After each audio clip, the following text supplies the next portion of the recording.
3 chefs, 4 courses, 1 epic lineup. We challenge kitchen stars to transform plant-based ingredients into breakfast, lunch, dinner. Let's see what the chefs have come up with. So we're going to start with some firm tofu. Just going to crumble it so that it's easier to blend. You can also use silken tofu, medium firm tofu, whatever's available. Just make sure you adjust the liquid that you add to get the right consistency. I prefer firm tofu because it firms up really easily when it's cooked, and it really feels like you're looking at eggs on a plate. I'm gonna go in with some nutritional yeast. It gives a really nice cheesy flavor, and it's a good source of B12. We're gonna go in with some olive oil.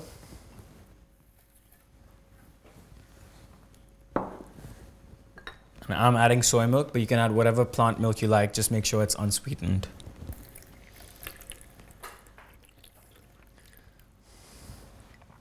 And I'm adding a pinch of black salt. This is what gives it the eggy, sulfuric flavor.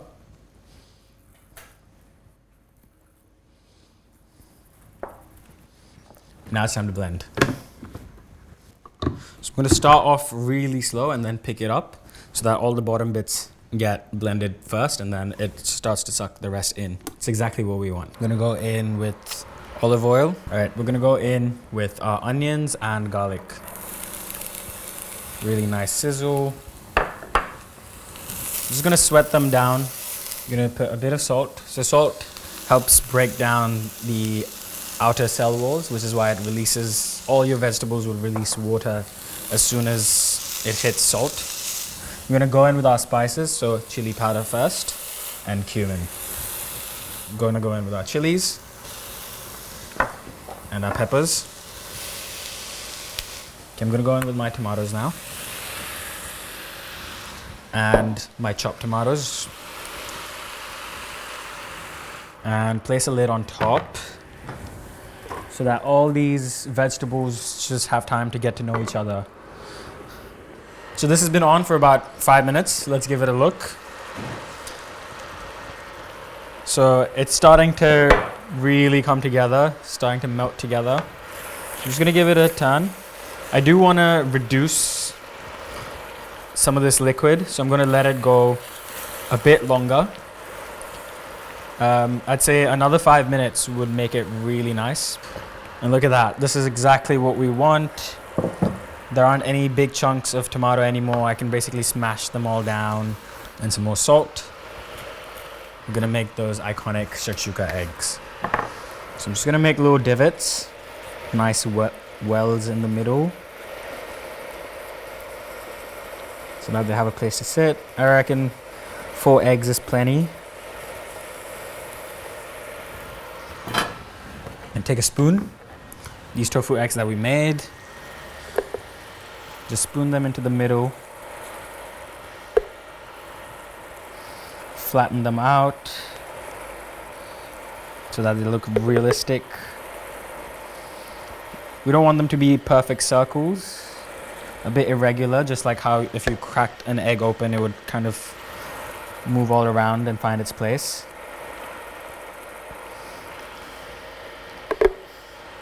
We'll have them different sizes as well so that they look realistic. We're gonna go in with these tomatoes, just down the middle, push them in a bit so that they're just peeking out.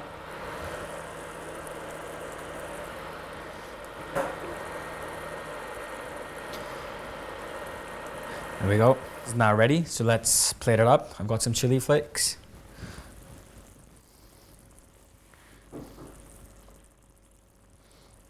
So adding this coriander will add a really nice pop of color. And that is our vegan tofu shakshuka.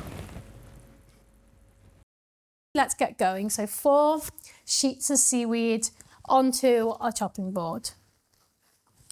And whilst we've got our seaweed in front of us, what we're going to do is we're just going to partly cook our sweet potato. So on a medium heat around 150. We're just going to pop that sweet potato in and let that cook. But actually, before we move on to this part, let's get our messy part out the way first. So our breadcrumbs from earlier, bring them back to us, and our batter from earlier. So we're going to take 2 oyster mushrooms. Now, the beautiful thing about these mushrooms, and I say this all the time, we are so lucky with the variety of mushrooms that we can have readily available to us. And sometimes we can be a little bit afraid to experiment with the more exotic types, but always give it a go. If you don't like it, try another way of cooking it. This way, we're adding a level of crunch because this is soft on the inside. So 2-dimensional, and it works really well. But you can pan fry them, you can cook them in other ways. So start experimenting with mushrooms because you'll be surprised with the different textures that you can create. So all we're doing is dipping it into the wet, making sure it's all really nice and coated. If it has folded over, open it up. We want a flat surface into the dry. And again, that sprinkle technique we used earlier, we're using it again. So turn it over and then just pop it onto your tray ready for when that sweet potato is finished. So we're now completely finished with our messy part. So give your hands a wash, give your board a little bit of a wipe. Let's just check on our sweet potato. So what we're doing right now is we are just slowly cooking the sweet potato. We want it to be nice and soft without burning. So that is why we're cooking this on a very low heat. So whilst that's cooking, we'll go back to our 4 sheets of seaweed. So we're going to lay them 2 and 2, and we're overlapping them. So with our rice nearby, what we're going to do is our rice is going to act as our glue. So we're going to take a little bit of rice and down each side, not the outer edges, the inside edges, we are just going to put small amounts of rice. And this is our glue. This is going to hold our wrap together. Okay? So I come from quite an artistic background. I studied art at school. I did an art foundation degree. And then I went on to studying prosthetic makeup for television and film, which, for those who don't really know what that is all about creating makeup, sculptured makeup for television and film.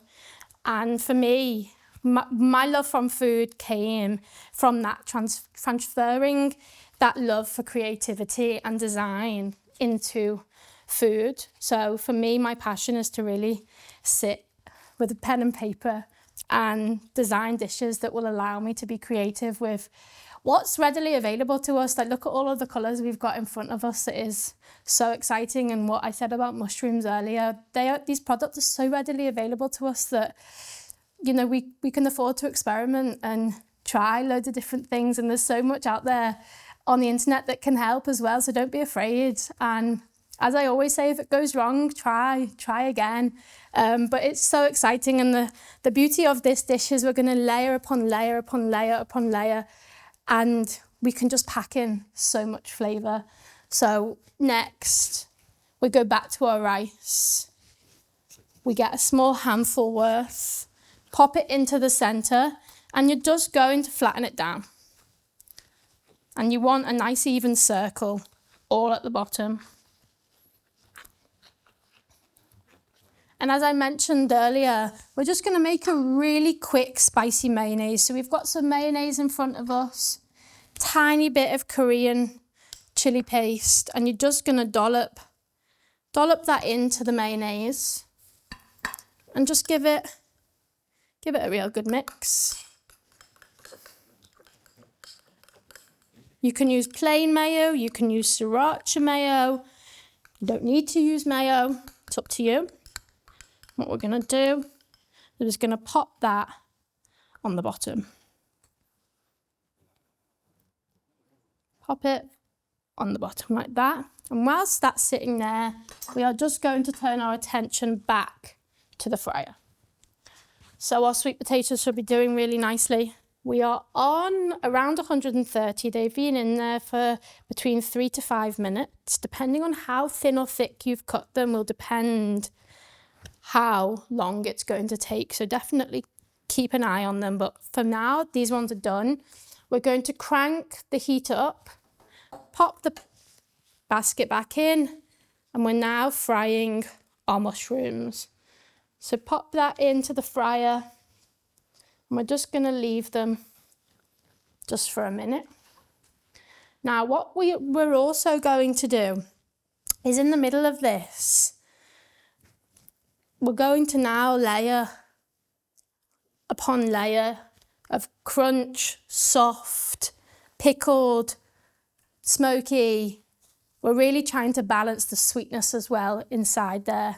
So first things first is we're just going to wait for our mushroom to cook. So pause there for a minute, stand by your mushroom, and then we'll come back together when your mushroom's cooked. Okay guys, so what we've done so far is we've got 4 sheets of seaweed out. We've got our rice in the center. We've made a really quick spicy mayonnaise whilst our mushrooms were cooking in the oil, which they are now definitely ready to come out. They've been in for around 3 to 4 minutes. They're really nice and golden crispy. Our temperature was up high because we wanted that crisp as well as the inside of the mushroom to cook because they were raw. And they're perfect. So all we're gonna do is pull them out and pop them onto our paper. And now we're finished for the time being with this oil, so just move it to one side. So building the layers of our crunch wrap, how are we gonna do it? So first things first, our mushroom. So if they're nice and flat, just flatten them out a little bit more and pop that directly onto the rice. Now, you can choose whatever fruits and veggies you want to put inside of this. So we're going to start with some cucumber, and we want to keep it whole. So what we're going to do is just cut a couple of slices of the cucumber. We want it whole. I know traditionally we would take the seeds out of this, but because of the shape of this sushi roll, we want to keep it whole. So what we're going to do is we're now going to create a flower around the mushroom. Okay. Press it down, and that's our first layer. So we've got 2, 4, 5, 6 pieces of cucumber in there. A little bit of pickled cabbage. This is super easy to do. It's just shredded cabbage with some sushi rice vinegar, sugar, and maple syrup with a little bit of sesame oil. We're just squeezing the liquid out, and we're now popping that on top. So now we're taking our sweet potato and we're just overlapping it over the cabbage. We're now going to go in with some avocado. So just cut it into half. Peel off the skin. And just really nicely thinly slice it. What we're going to do with that is we're going to fan it and then pop that onto the top. And then what we're going to do is we're going to pop in the second piece of mushroom, lay that onto the top, and that is, it is a stack. It is an absolute stack. So how do we get this closed? So we're just going to add a little bit more rice onto the top. So all you need to do is use your hands and make a little pancake of rice. That's just going to help this hold together really nicely. So we're just adding a little lid of rice onto the top, packing it down. Now, how do we do it?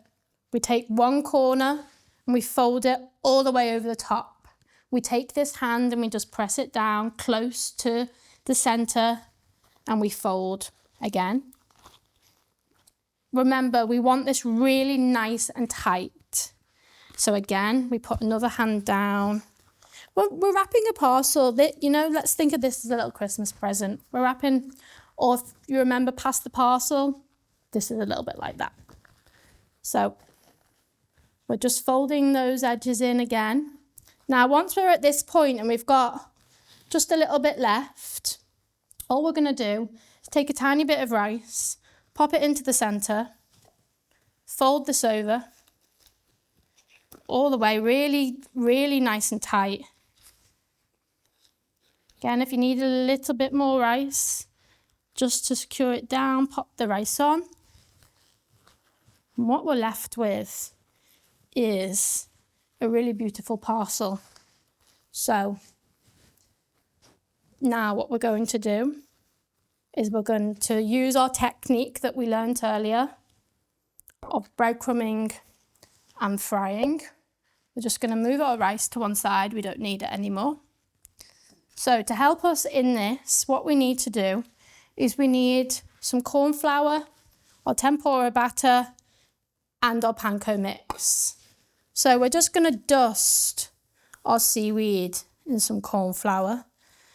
Now, I know that this is not your everyday, and it is a real treat, but sometimes it's really nice to give yourself that treat, to have something a little bit exciting, something out of the ordinary, something you wouldn't normally eat every single day. And that's what makes it, you know, food so exciting. It doesn't need to be something we're eating every day, but it can be exciting. So we're just going to really dunk this into the wet, get our hands involved. And from here, we go into our dry.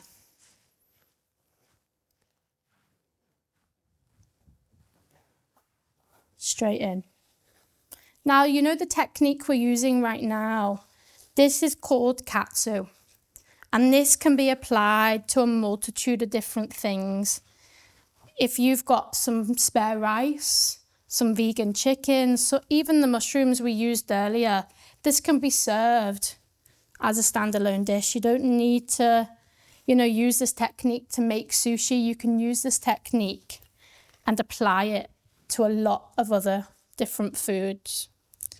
So all we've done is we've coated it in the breadcrumb, and we're now going to transfer it to the hot oil. So just get your hands involved, make sure it's all packed down, and pop it into the oil. Now, it is a bit of a monster, so we're going to have to fry the bottom and then fry the top.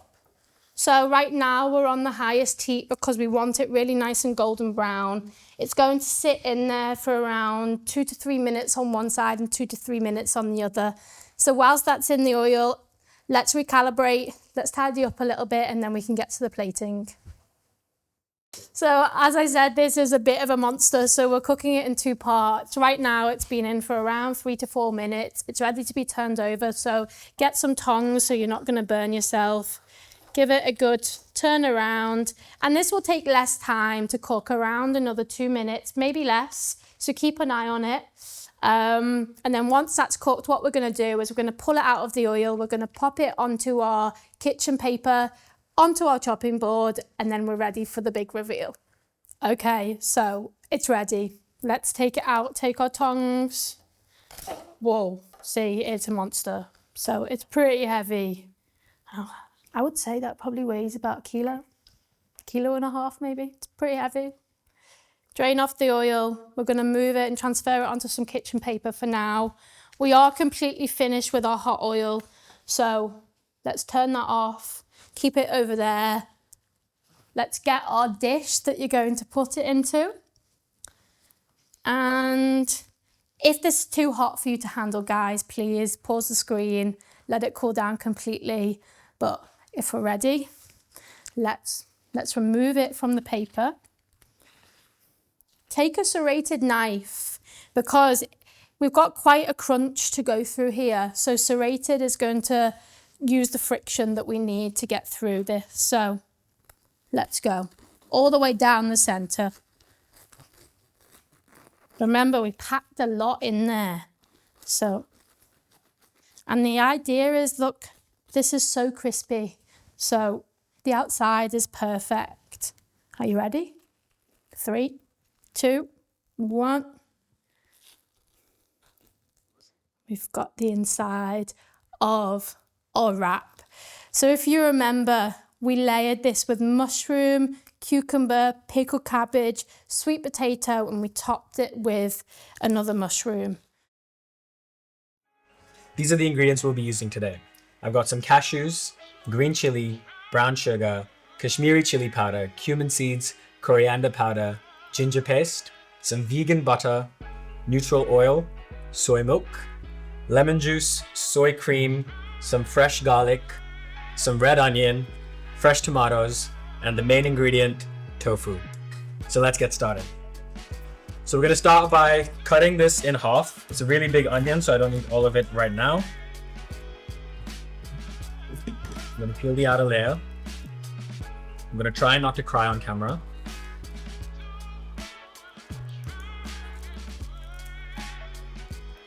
The good thing about a recipe like this is you don't really need any chopping skills. You can roughly chop it because everything gets blended into a sauce later anyways. So just roughly chopping into similar chunks so that they all cook at the same time.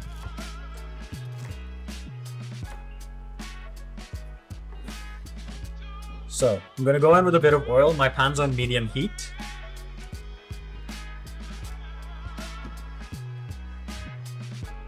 I'm gonna start sweating down these red onions.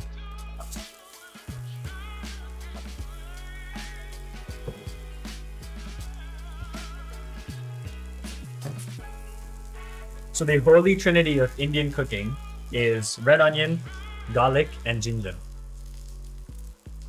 These three ingredients make the base of most Indian curry pastes. My favorite way to prep garlic is to awaken your inner chiropractor. Put your thumb down and just smash.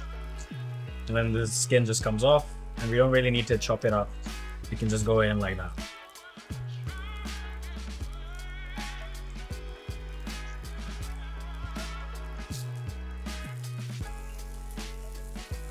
I want to really control the heat. I don't want to burn anything. I don't want a lot of color. Light color is what we're after, but we will want to just get the sweet juices out and flowing, and for all of them to get to know each other right now. I'm going to go in with the ginger paste now.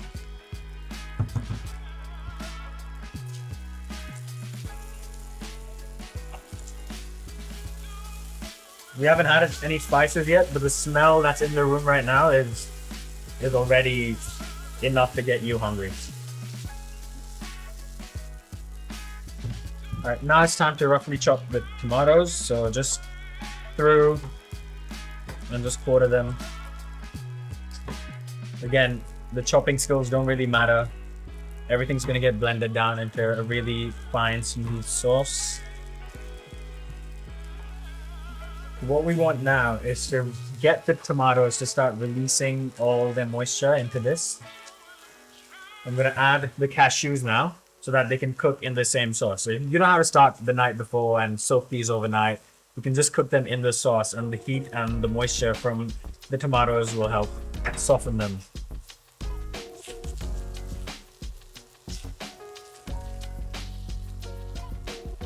I'm gonna go in with a little bit of soy milk.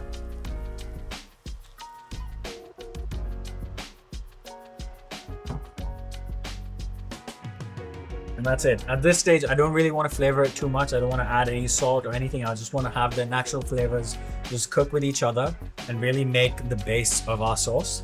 So I'm going to let it slowly cook and reduce and soften, and then we're going to blend it in the blender. Just going to add a bit more of the soy milk right in so that it doesn't dry up. And now I'm just going to let it simmer for about 15-ish minutes on a medium to high heat. And I'm going to cover it so that it gets nice and soft and all the steam remains intact and all those flavors are still in here. So this has been cooking really slowly for about 15-ish minutes. And the good thing about a recipe like this is to just have a look. I want to see the tomatoes to be able to just smush down. That's when I know that this is ready to go in the blender. That means the cashews have been cooked as well, and it's all just beautiful. You can also see the oils starting to separate a bit, You can see them come up on the side. So that means it's perfect and we're ready to go in. A dish like this would usually take much longer time, but with the way we've done it is still managed to have the essence of a dish like this, but speed it up so that anybody anywhere can make something like this and fill it with all the flavor that we're gonna put in it without having to work as hard or for as long. So I'm just gonna take this off the heat and then let it cool down a bit, and then we'll blend it all together. In the meantime, we're gonna prep the tofu so that we can get it ready to put in the sauce once it's blended. We're using firm tofu. You can use medium firm as well. And I just want some cubes. So we're trying to keep it quite big, but not too big so that they're just bite-sized. Gonna go like this, and this. So ideally 1 inch by 1 inch cubes.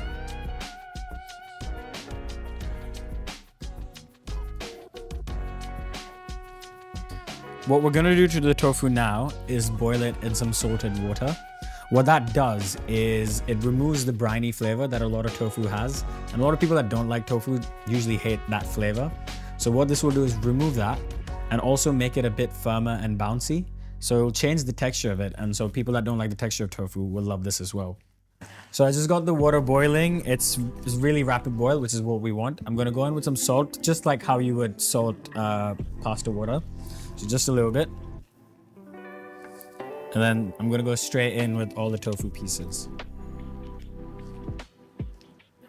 I just need them in there for about a minute or two. It really doesn't take that long. It's really quickly just gonna start releasing all that briny liquid and changing its texture. This is also a great way to get tofu crispy. If you're trying to air fry tofu and you feel like it doesn't always get as crispy as you want, once you do this and leave it in some marinade, it soaks the marinade in much better. And also, then when you put it in the air fryer, it'll get much crispier as well. So I've just had it boiling for about a minute or two, which is perfect. I can already see that it's starting to get some more holes in there. So I'm gonna pull it out now and let it just sit there for a bit while I blend my sauce. So I've emptied out all the ingredients of the sauce that we made in here, and I'm gonna blend it until it's completely smooth.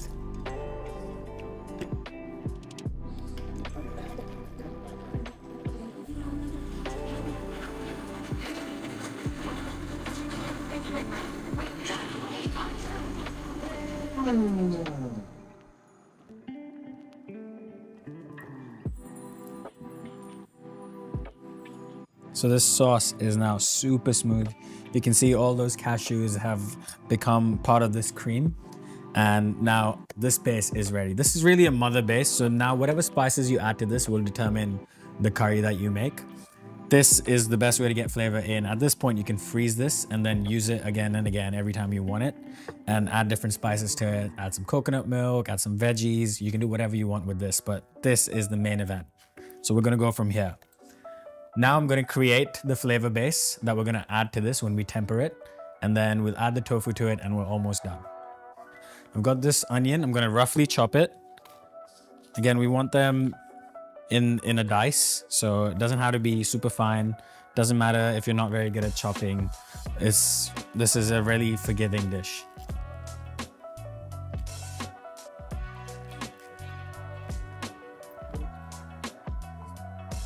Make it the end.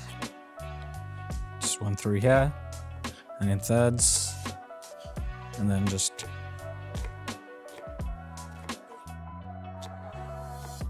and that's it. I'm also gonna get this chili. This bit you can adapt to the spice tolerance that you have. I'm gonna go with the whole chili. You can also remove the seeds if you like. Again, it doesn't really matter how fine or how similar all these pieces are. That's it. And that's all the chopping you have to do. Now I'm going to turn this pan on a medium heat, and I'm going to go in with this vegan butter. It's the same pan we cooked everything in. We want to keep all the flavors still all together in one pot. We haven't had to wash it in between as well. So technically this is a one-pot recipe if you don't count the tofu pot and the blender. You could also cook the tofu in this sauce if you don't want to boil it separately. It would have a similar effect. And I'm gonna go in with my onions and my chili.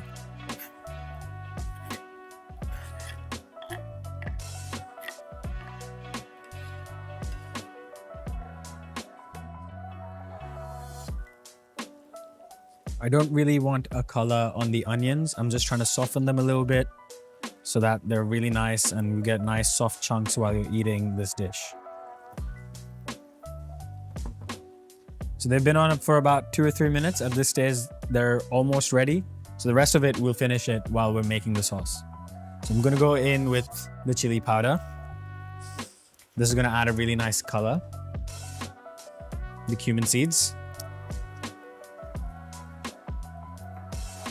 And the coriander powder, as well as the brown sugar. Just a mix.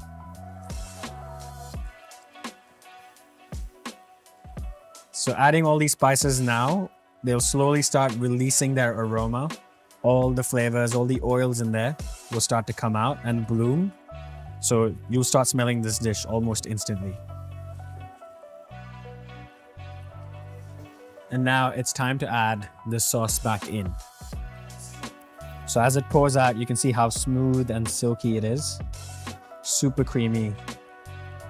Just gonna mix it all together. Now we have this beautiful silky butter sauce.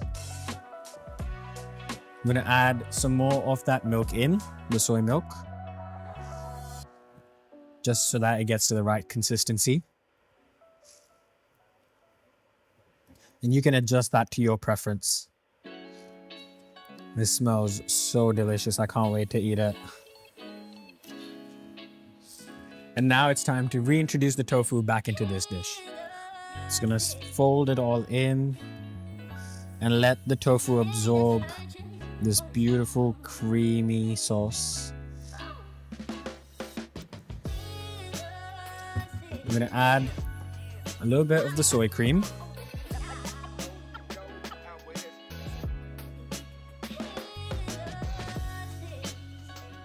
Stir it all in.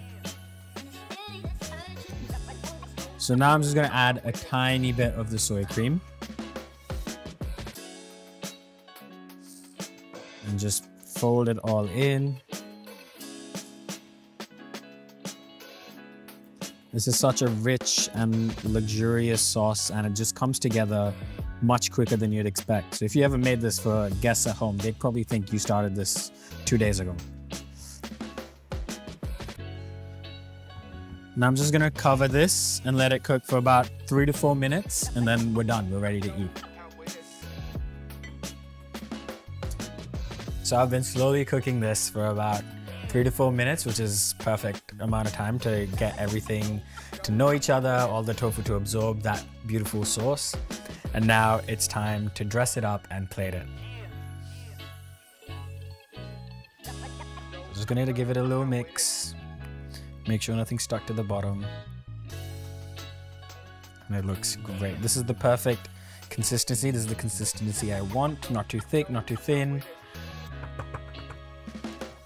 So I'm gonna go in with a knob of vegan butter right in the middle. I'm gonna give it a little drizzle of the soy cream.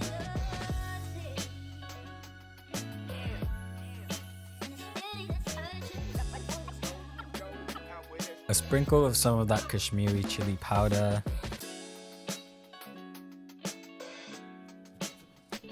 And some fresh coriander leaves. And that is our tofu butter masala. I'm going to show you how to make a frying pan cookie. Now this cookie is not only big and beautiful, it's also stuffed with chocolate and packed with goodness. So let me talk you through the ingredients.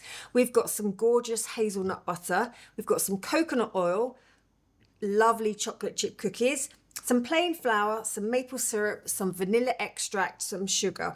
So we're going to start by putting in our sugar, two types of sugar. We've got a light brown sugar because it's got a lovely caramelly flavour, and also some traditional caster sugar as well. To that, oops, very noisy. To that, we are going to add some of the nut butter. And then I'm going to add the coconut oil, sorry, the coconut, because it's in its solid form, a little chunk at a time. So let's get this mixer on. You can do this by hand, but it's a lot easier in a stand mixer.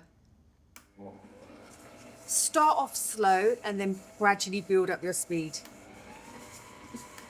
So in essence, we're creaming our fat and our sugar, but instead of using butter, we're using a nut oil. So I'm going to turn it down and start adding in pieces of the coconut oil. Once I add a bit in, I then turn it up again.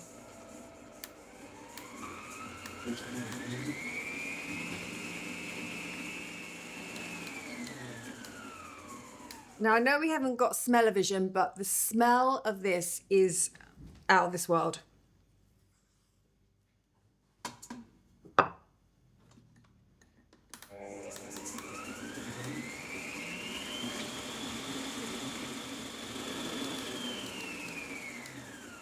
So this bit does take a little bit of time. I mean, when I say a little bit of time, I'm talking a few minutes, which is nothing in the grand scheme of things.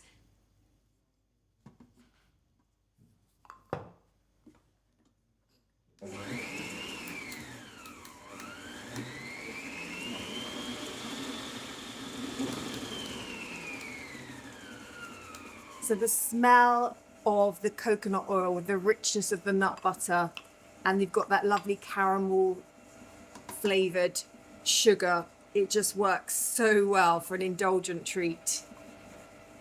So that's the last little bit going in. And then we're going to add some more of our wet ingredients to our cookie dough.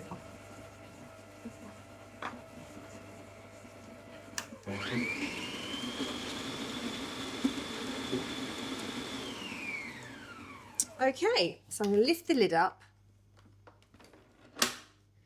and I'm just going to show you what stage you're at. So that's what you're looking for, that kind of consistency. So add in our maple syrup, then we've got our vanilla. Place that down, a little mix. And whilst that's mixing, I'm going to add in my raising agent.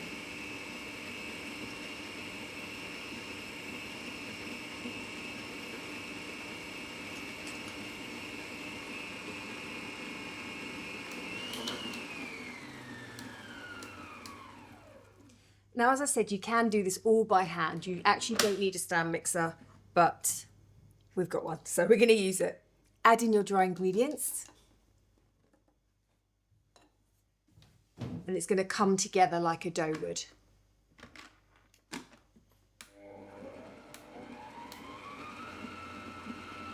So I keep this on a lower speed until it comes together, and it will come away from the sides of the pan. Now, if it's a bit dry and crumbly, you literally, I'll turn it off and tell you this.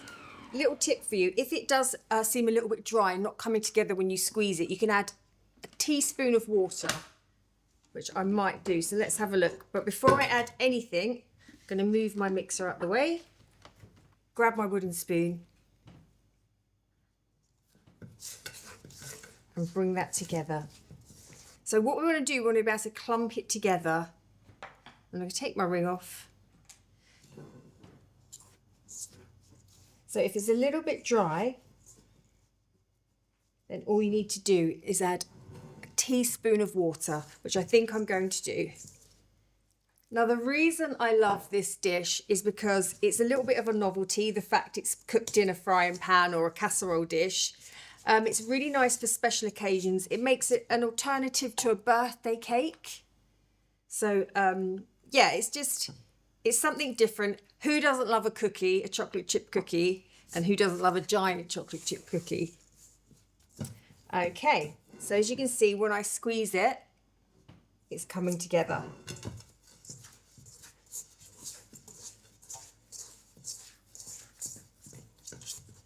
So whilst that's resting, I'm just going to take a moment to talk to you about how we're going to bake it. So I've got a casserole dish here, which I'm not going to use the lid, but what I am going to do is line it with some parchment paper.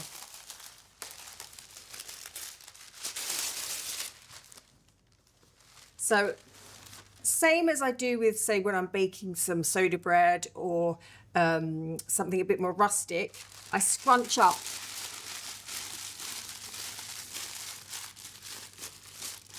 And then you can open it back out and place it down.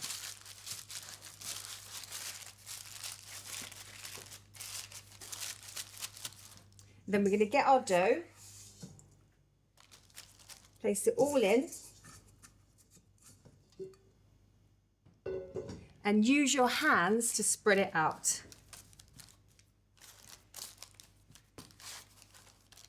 And what else you can do, say on Valentine's Day, you can make this in the shape of a heart or something cheesy, but you know, it's fun to do. Or, you know, you can decorate it as a football if it's someone's birthday and they love football. Or if it's Christmas, you can use different kind of coloured decorations. I'm going to use chocolate chips. But my point is you can make it, it's a versatile recipe when it comes to fillings and decorations, because you can, I'm adding chocolate chips because I'm a chocoholic, but you could also add in some nuts. You could add in a little sprinkle of cinnamon. So I like quite a thick cookie, so I'm making mine quite thick.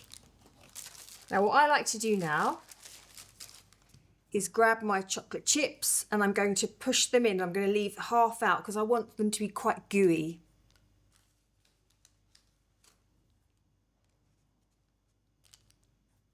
And you can put as many as you like in, within reason. Another thing you could do is you could add white chocolate chips, obviously plant-based. And if you have access to plant-based milk chocolate chips, that would work as well, or a combination. But we've got a lovely, really high quality dark chocolate chip. I think that's enough. So now our cookie is ready to bake. So this is going to go in the oven for around 15 minutes because then it's going to kind of set in the pan. But do keep an eye on it because all ovens are a little bit different. Once your cookie's baked, all that's left to do is serve and enjoy.